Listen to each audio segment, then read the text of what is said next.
I want to share with you this though. Between 2005 and 2006, there were about 364,200 disconnections in Kuala Lumpur, Putrajaya and Selangor. Let me read that number.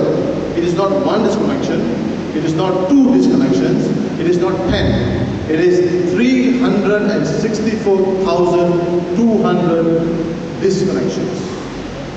Because people were unable to pay. People were simply unable to pay. Now, when you connect and you reconnect, you have a fine, you have a fee you have to pay, right? How much is that? 50 ringgit. Now, take the 364,000 and multiply by 50 ringgit. 1.5, no, 20 million. 20 million ringgit is coming just from people's misery. And in fact now, Shabas is organizing a big squad in all the areas just to disconnect people's water. Because they find that is where lots of money is made available. And people's misery, we should thank the Malaysian National Government for that. Now, of the 364,000, 257,000 are households. 257,436 are households, which your house, my house, our apartments, apartments, and so on and so forth. My friends, something else I want to share with you is that the government is also planning to introduce prepaid cards to water. They're going to introduce, or it's already in the experimental stage right now, prepaid cards to water. You know, our mobile phones we use prepaid cards. Now they're going to introduce prepaid cards to water. Prepaid cards to water. Look at the madness. And not only that, recently Luas belongs to part of the state government of Selangor. Luas has now told factories, has told golf courses that if you use underground water, you have to pay for that. You have to pay for that, and they're going to meter that. So can you imagine how water has now become a commodity that can be used to make profits. Now, Luas is smart. First, the government will run it for 1 year, and then they will say, oh, we are not efficient, the government is not efficient, private sector is far more efficient, and then when Toyo becomes a minister or decides to leave, he will give it to his brother-in-law or son-in-law, no, not son-in-laws here, a brother-in-law or brother or somebody, and then privatize it to somebody else, just the way Muhammad Taib did for Shabas. So again, water is now being stolen from the people. These are pirates. I hate saying that, but they are real pirates. Because this is a right. People need water to survive. People need water to reproduce families.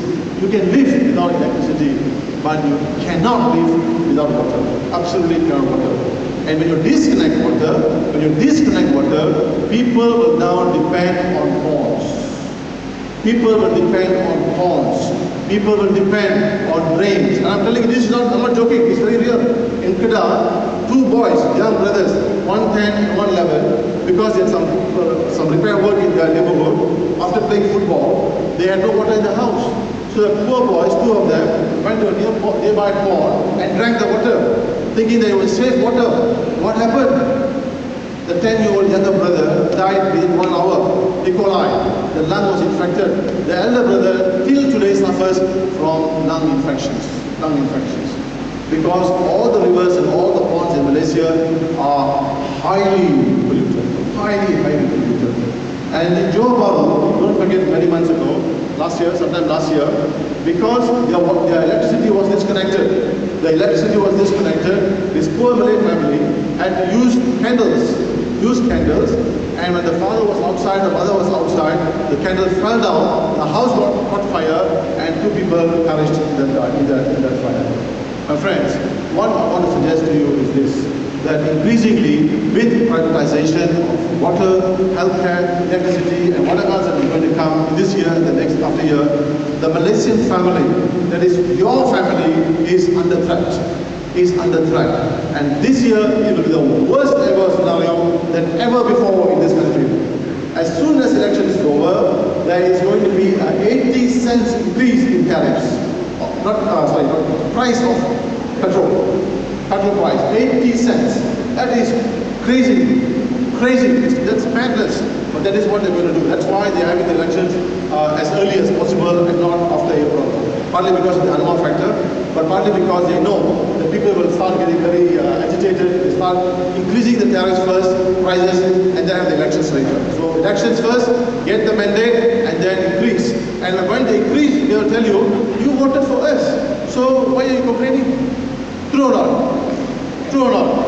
So if you don't want a price increase, you know where to bunker.